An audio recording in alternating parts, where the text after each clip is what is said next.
ঘরে বেশিরভাগ সময় 3-4টে পাউরুটি বেঁচেই যায়, আর সেই বেঁচে যাওয়া পাউরুটি দিয়ে আপনাদের বানিয়ে দেখাবো খুব টেস্টি একটা ডেজার্ট। আর এই গরমের দিনগুলোতে এরকম ডেজার্ট সকলেই পছন্দ করবেন। এই ডেজার্টটি বানানোর জন্য পাউরুটি চারপাশগুলো কেটে রেখে দিয়েছি। এখন হাফ লিটার মতো দুধকে জাল করতে দিয়ে অন্যদিকে 2 চামচ কাস্টার্ড পাউডারকে 1 কাপ উষ্ণ গরম দুধ দিয়ে ভালোভাবে মিশিয়ে নিচ্ছি।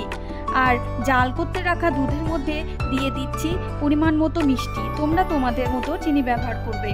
এখন চিনি গলে গেলে দুধ ও কাস্টার্ডের মিশ্রণটি দুধের মধ্যে দিয়ে নাড়তে থাকবো যতক্ষণ না দুধটা ঘন হচ্ছে। এই কাস্টার্ড গোলা ও ঢালা এই দুটো কাজ করার সময় অনবরত চামচ দিয়ে আপনাদের মেশাতে হবে।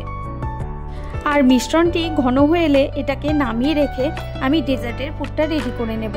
তার জন্য হাফ কাপ সুজি নিয়ে নিয়েছি, আর সুজিটাকে ভালো করে ঘি দিয়ে ভেজে নিচ্ছি। আর এর মধ্যে দিয়ে দিচ্ছি মিল্ক মেড ও গুঁড়ো দুধ ও 1 কাপ মতো লিকুইড দুধ। এবার এগুলো দিয়ে নেড়ে চেড়ে পুরটা বানিয়ে নিচ্ছি। এই পুরটা কিন্তু একদম মাওয়ার মতো করে নেব, ও আপনারা ইচ্ছে হলে এখানে এলাচের ব্যবহার করতে পারেন। দেখে বোঝা যাচ্ছে যে পুরটা তৈরি হয়ে গেছে। এবার এটাকে নামিয়ে রেখে পরের কাজটা করে নেব।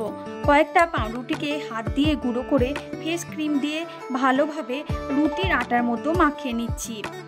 এখন ডোটা তৈরি হয়ে গেলে ছোট ছোট লেচি কেটে নিলাম। সমস্ত লেচি কেটে নিয়ে লেচিগুলোকে লম্বা শেপ দিয়ে দিচ্ছি।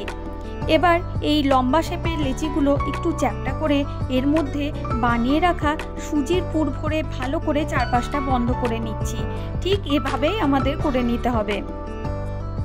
একে একে ঠিক এভাবেই সবগুলো লেচির মধ্যে একইভাবে পুর ভরে তৈরি করে রাখা দুধ ও কাস্টার্ডের মিশ্রণটিতে ডুবিয়ে নেব। আর ভালো মতো ডুবিয়ে তুলে নিয়ে গুঁড়ো ব্রেডের মধ্যে কোট করে নেব সবগুলোকে। এখানে যে ব্রেডের গুঁড়োটা দেখছেন, এটা পাউরুটির কেটে রাখা অংশগুলোকে গুঁড়ো করে নিয়েছি। এখন সবগুলো তৈরি করে নিলাম সেম পদ্ধতিতে। আর এখন এর মধ্যে দিয়ে দিচ্ছি তৈরি করে রাখা কাস্টার্ড। কি কেমন হয়েছে দেখতে বলুন তো? আর এ ধরনের নতুন নতুন রান্নার রেসিপি দেখতে চাইলে ভিডিওগুলোকে লাইক ও শেয়ার ও চ্যানেলটিকে সাবস্ক্রাইব করুন। আর এর উপরে দিয়ে দিচ্ছি সামান্য ফেস ক্রিম আর ড্রাই ফ্রুট।